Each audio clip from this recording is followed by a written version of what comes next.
We're going to talk about some of the toughest training you will ever experience in your life. And I'm going to start by explaining to you another set of training that is extremely tough, and it will explain the title that we have before us. And that is, of course, the Navy SEAL training, which is the toughest one I've read about thus far. Now, if you know of one that's tougher, let me know. I'd like to know about it. But it is so tough that 75% of people that enter it do not complete it. That's the average statistic. In 2021, 93% failed to complete the training. It's tough. It's really, really hard. And think about it a second. If you have people looking out for your national security, who do you want looking out for your national security? A bunch of folks sitting around watching TV, drinking sweet tea all day? I don't think so. I think you want some folks that are tough and know how to get in there and mix it up and take the risk and do what needs to be done. And I don't want to know everything that needs to know to be done on that level. I'm just glad we got some folks that do it. However, if they don't like the training, there is the infamous bell. And the bell is a place, and I think they move it around wherever they're at. And anytime you say enough is enough, all you got to do is ring the bell, and they will let you go. Now, ringing the bell is not a victory. Ringing the bell will give you some temporary relief. It will get you out of the training. But ringing the bell does not get you graduation. Ringing the bell, giving up, quitting, what it does to you is it gives you a would have, could have, should have kind of a mentality. It gives you a bitter taste in your mouth because for the rest of your life you have to live with, I chose to quit. I gave up. And it's kind of neat because you know what happens is you have young men, they're all enthusiastic, they're full of, energy and can do. And then they're filling out the application, they're going, I can do this. I'm going to be one of the 25% that get through. I'm going to be one of them that excel. And they have all this enthusiasm and energy. And then the training starts. And as one boxer said, everybody has a great plan until you get hit in the face. Now, when the emotional fatigue sets in and the physical fatigue sets in and doubt can creep into your thinking and you start going, man, I don't know if I can complete this or not. That bell's looking a whole lot better. 75% on average ring the bell and quit. Can't take it. It's tough. Now, I'm going to tell you that our straight and narrow way is even tougher. When Paul said, present your body a living sacrifice, be transformed by the renewing of your mind, that's way tougher than it sounds when I say it from the pulpit. When Paul said in Philippians 3:8, I count all things as loss, that's way tougher than it sounds from the pulpit. And when he said that those seeds that were choked out by the worries and the cares and the pleasures of this life, we say, I'm not going to be choked out by pleasures of this life. Watch out. It's easy to say when you're filling out the application. It's easy to say when you're just getting a start. But when life gets tough and the emotional fatigue sets in and the mental fatigue, and you're really not sure anymore, can I really do this? Ringing the bell's easy. And you can ring that bell anytime you want to. Now, the funny thing about our bell, you can ring it and nobody can hear it. You can ring that bell in your heart and say, I'm done, but still sit on the pew. Because sitting on a pew doesn't make a person a Christian. It just makes them somebody that's in the church house. That's not Christianity. It's way, way deeper than that. And so there are people who do ring the bell. Now, we don't know they ring the bell, but they ring the bell, and God knows they ring the bell, and that's between them and the Lord. And I'll leave it there. So what is it that gets that rare 25% through the most vicious, tough training you can imagine? And I'm going to tell you what gets them through, in my opinion, and what little I've studied, and I've listened to those guys be interviewed. It's a faith in themselves that they can do it. It is a tenacity, a determination that no one will stop me. I am going through this no matter what. One of the more popular former Navy SEALs, and I do not highly recommend you look him up on YouTube because he is former military, if you know what I mean, how that can impact the language sometimes. But David Goggins went through the training 3 times before he graduated. He was that determined. Had that kind of tenacity, that bulldog, I will never, ever, ever quit.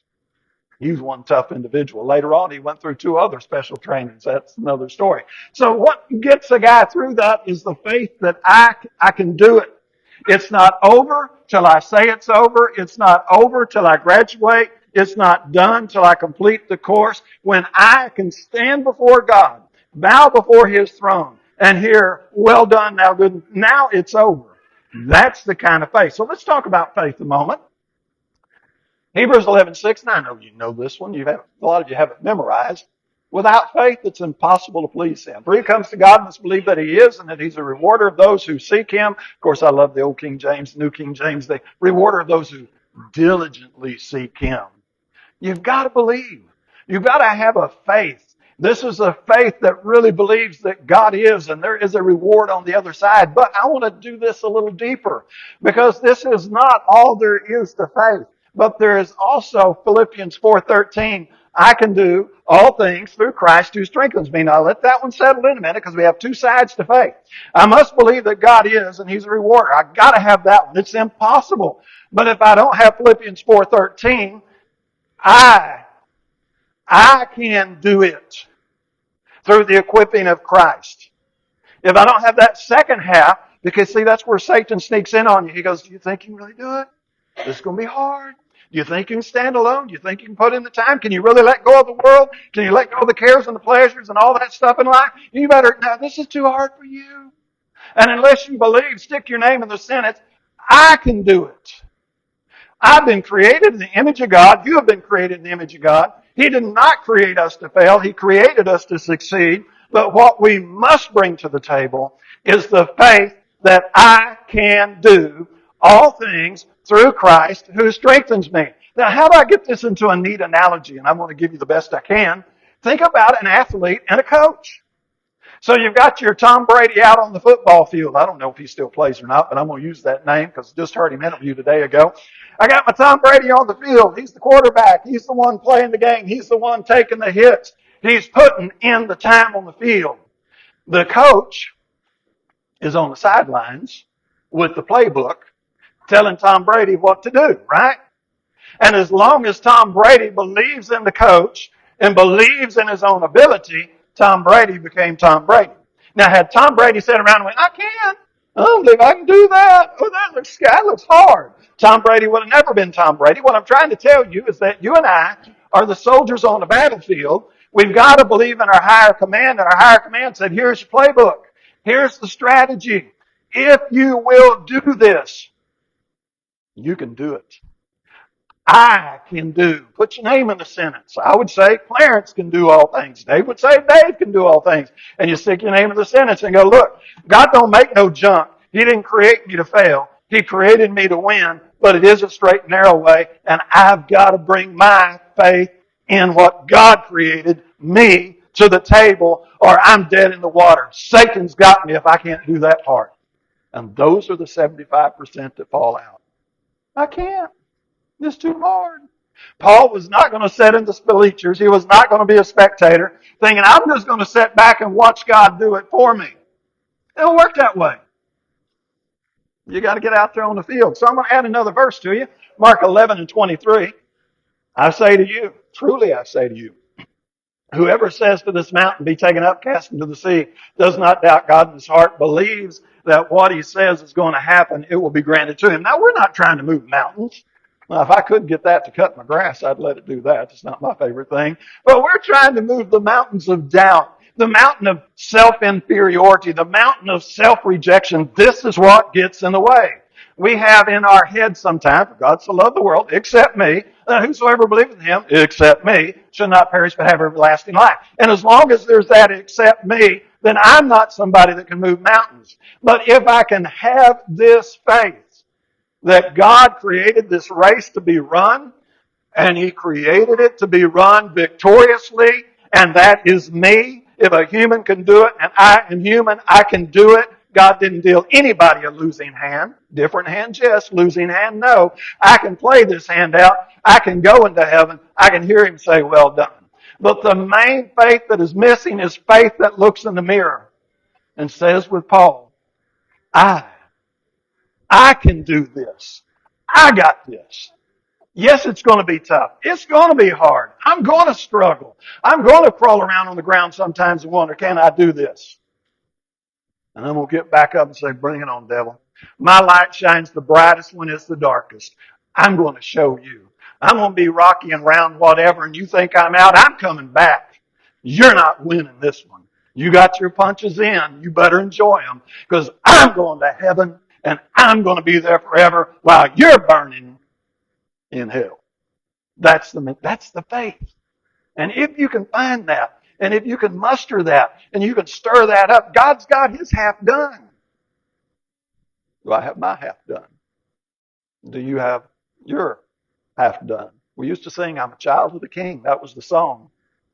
I think some people sang it, I'm a child of the King. Well, not really me. I'm a child of the King. Not really me. You got to get over those things. You can't let the self-doubt pervade. I've said it before. I'll do it again. If we could put a speaker on top of your head, if modern research is right, we would think you were crazy the way you talk to yourself. I'm not good enough. I'm not tall enough. I'm not this enough, handsome enough. My hair's not this right. I didn't go to the right school a lot, but dig, dig, dig, dig, dig, dig. Look, I tell you what, if you started talking to me that way and pointed out everything you thought was wrong about me, I'd stay away from you. I'd run away. I'd see you at the other end of Walmart going, I'm getting out of here before I bump into them. I don't want to hear all that garbage. But we carried it around in our own head. My mama didn't treat me right. My parents divorced when I was 13. I lived in a government housing project where we had drugs and guns and all kinds of things we don't want to talk about. I had friends go off to prison. I was sexually abused. On down, go down the list. Poor little me, I'm a victim. I'm a victim of it. No, you were done wrong. I'm not arguing that point. I'm saying until you get that garbage out of your hand and go back to Paul where he said Philippians 4:13, I can do all things through Christ who strengthens me. I didn't make up my own plan. God made it up. He said, follow my plan, you'll get to heaven. I think I can do that. You got to think you can do that too.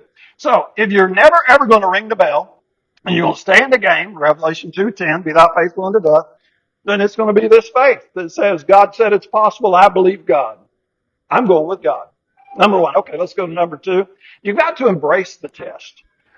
This is a place where a lot of us mess up because we think Christianity in this life is supposed to be so wonderful and pleasant and sweet all the time, and that is a lie. That is the devil's lie, messing up your thinking, changing your expectations, so that when life does get hard and beats you around tough, you think, well, I'm doing it wrong. I might as well quit. The refining pot is for silver and the furnace for gold, but the Lord tests the hearts. Did you see that in highlight there? God is intentionally testing you. That's what this life is about. This isn't heaven yet. We haven't died so that we may rest from our labors. We're not on the other side yet. We're right in the middle of this crazy, wonderful boot camp, and there are a lot of fun things here. There are a lot of wonderful things here. But at the same time, there's the other extreme. So you have your highs, like eating birthday cake at Reese's party yesterday. Really good cake, incidentally. Little plug. And so you have that going on, and that's a great time. You look at the kids and you go, well, that's for young people. Glad I get to go home now. And then you have times where the doctor calls you up and goes, you need to come in for another test. It looks like you may have cancer. Or they call you up and say your loved one's got 6 weeks to live. Life gives you both of those. This is all a test. And if we come into it with the expectation that if I do everything exactly right, all of the cards are going to fall into exactly the right place and nothing is ever going to be hard or difficult, but it's all just going to be flower and sunshine and roses all the time, and I'm just going to walk this wide, big, beautiful, easy path all the way into heaven, we're idiots if we're thinking like that. All we're doing is setting ourselves up for defeat and a fall. Let's take it into the home for a minute. I'll be really careful here. If I look at my wife and say she's supposed to be sunshine and roses and smiles 100% of the time, I'm in trouble. Because she's only that way 99.8% of the time. I ain't going to tell you 0.2% of stories. I know better than that. Women, if you look at your husband and think they're supposed to understand what a woman understands, you're crazy. We ain't got that ability. We have single-focused ability. Ask us to do two things at once, we're totally lost already. It ain't happening. We can't multitask and think on the level you think. It isn't going to work. If you expect it, you're setting yourself up for total frustration and failure. And unfortunately, with this whole gender-neutral thing going on, that is exactly what's happened to a lot of us. Men are expecting women to act like men, and women are expecting men to act like women, and it's never, ever going to happen because it is wired into our biology differently. It's all the way down to our DNA. And we can't change that.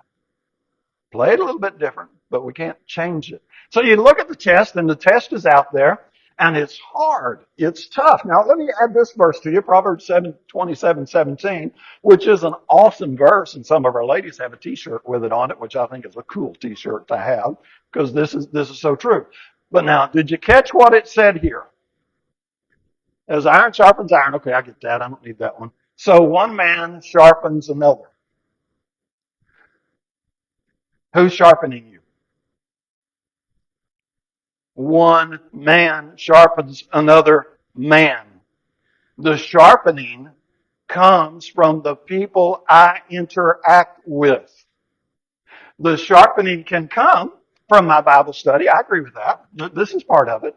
The sharpening can come from all the things I like to listen to when I'm driving. I don't listen to music. I listen to educational stuff. And that helps. I agree. So I get some information.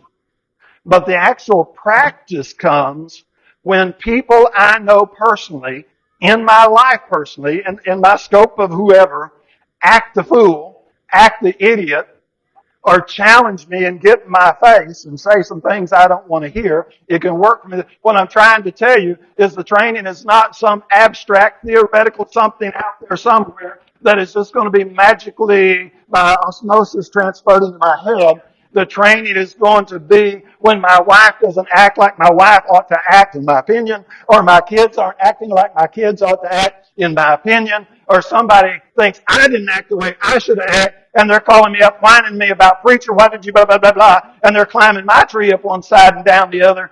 That's where the sharpening comes in. And if my expectation is that everybody in my life is just going to love me and think I'm the most wonderful, pleasant person on the planet, I'm not sure who the biggest idiot is, but I think I'd be a candidate for number one there. And it worked that way. Training's tough. Training's hard. And you must embrace it. Because we're not just training for a promotion at McDonald's here, guys. We're training to graduate into heaven to live with God forever. And as I've said before, I'll say again, you ain't letting just any old body move into your house, are you? I don't think God is either. He says, I don't want any liars in here. And he lists a whole lot of other folks he don't want in there. And so you get in the training, you embrace it, and when it gets hard, you just say, hey, this is life asking me, how bad do I want it? Do I really want it bad enough to get back up, dust myself off, and accept the training, accept the lesson I learned? I messed up. I dropped the ball. I need to do better next time. Do I want it that bad? Or would I rather go sit in the dugout and go, it's not fair, coach is too hard on me, that guy throws the ball too hard, the sun was in my face, it's hot out here.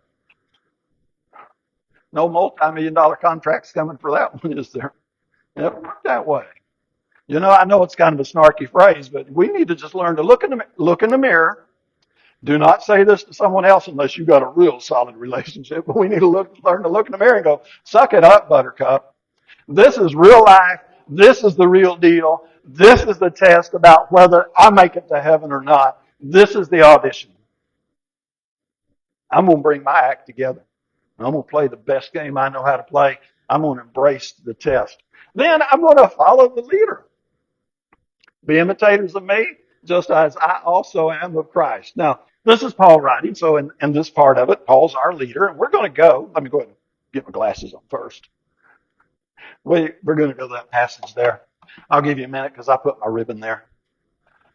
I knew this verse was coming. So, we look at Paul, and we look at everything he did. We're getting ready to read a lot of what he did, and we go, yeah, I can do that. Now, understand, we're still like Navy SEAL recruits in the application process. We hadn't gotten to the training yet. And we think, I'm going to be the best Christian Pine Bluff has ever seen. I'm going to rock this thing so cool people are never going to forget me. I'm going to follow Paul. I'm going to take up my cross. I'm going to walk in the footsteps of Jesus. Good attitude. I like that. I hope you're thinking that. But then, like the boxer said, everybody's got a good plan until they get hit in the face. Starting at verse 23, 2 Corinthians 11. Are they servants of Christ? I speak as if insane. I'm more so. In far more labors, in far more imprisonments, beaten times without number, often in danger of death. Now, how many times have you been in danger of death? Now, I know some of you think you're going to die because this preacher's going on too long and he's going into overtime. So you call me over to you. I'm going to call you CW, clock watcher. Hey, we get to do it both ways, right? We think we're not going to get it through, but I've never been in danger of death. I've had people angry at me and say some bad words, but never danger of death. 5 times I received from the Jews 39 lashes.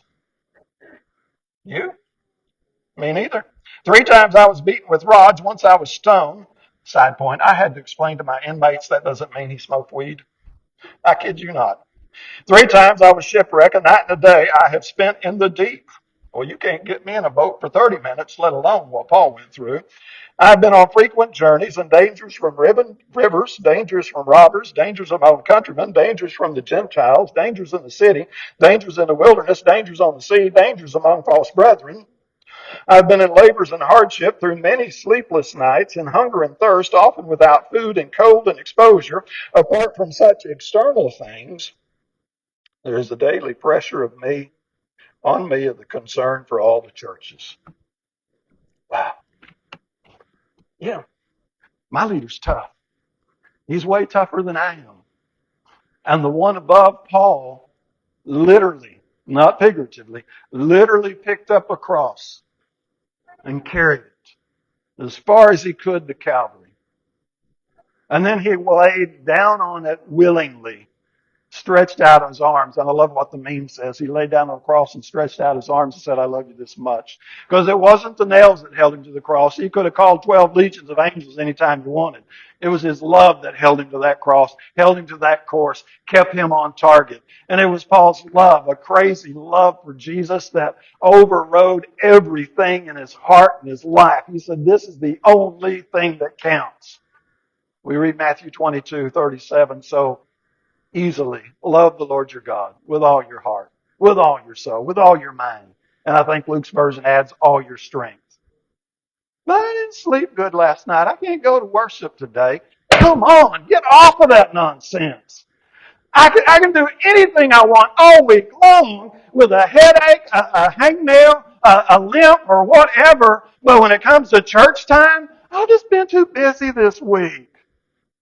If you've been too busy this week, you need to redo your schedule. Because my Bible, and I think your Bible said, seek first the kingdom of God and His righteousness. And if some nonsense is getting in the way, you can leave it in the way if you want. But the fact is, we're going to be imitators. We're going to pick up our cross. We're going to love God more than father and mother, son and daughter, more than our very life itself. A little whiny crybaby stuff's getting in your way. You haven't picked up a cross yet. I'm going to question if you were really baptized into Christ or did you just get wet? Because some people just get wet, let's be honest. Some people never really enlist for the fight ahead. It's tough. It's tough. Now I need to quit. I'm running out of time. What's going to get you through all of this? Never, ever, ever quit. And if it's tough, that's not God rejecting me. That's not God going, I don't like you anymore. That's why you're having to go through this trial. That's God saying, I saw you start. I'm going to use my karate analogy. I saw you start at a white belt. And you got through it. You got your yellow belt. I'm proud of you there. And then you got your orange belt. And you got your blue belt. And you got your purple belt. And now you're on your brown belt. But in order to go from that brown to that black belt, it's going to be a tougher test than you've ever faced. And I wouldn't let you take that test if I didn't know you were ready for that test. And so He brings us up for the testing. Now that's not exactly true 100%. Because life is going to kick you and kick you hard and drive you into the ground, whether you trained or not. I don't care what your training is. One of these days, you're getting a phone call. Man, I hate to tell you this, but your mama died. I don't care if you trained for it or not. Your mama's dying. Your daddy's dying. Your grandma and grandpa are dying. It's coming. One of these days, the doctor's going to say to you, we can't do anything for you anymore. We've done everything we can do. You need to get your affairs in order. If you trained, okay. For me to live as Christ, to die is to go be with Him. Hallelujah. But if you didn't train, now it's a catastrophe. It's all in your court. You can imitate Paul. You can embrace the training. And you can understand that faith. We used to sing it. I don't know if it's in this book or not, but faith is the victory. And that is. Well, let me quit there. If I went on to the rest of my points, we'd be here till 1 o'clock. Frankly, I'd kind of like to go eat. So, one day you'll stand at the bar on high. One day, your master you'll see. What will your answer be? That's the question. If you're pressed in that straight and narrow way and you're in the growing process, I've got no problem with the growing process. You've got to start at a white belt and move your way up. But if you've stalled out and you've been at a white belt or yellow belt too long, it's time to have a tough talk with yourself. If we can help you in a public way, let us know. While I go stand and sing.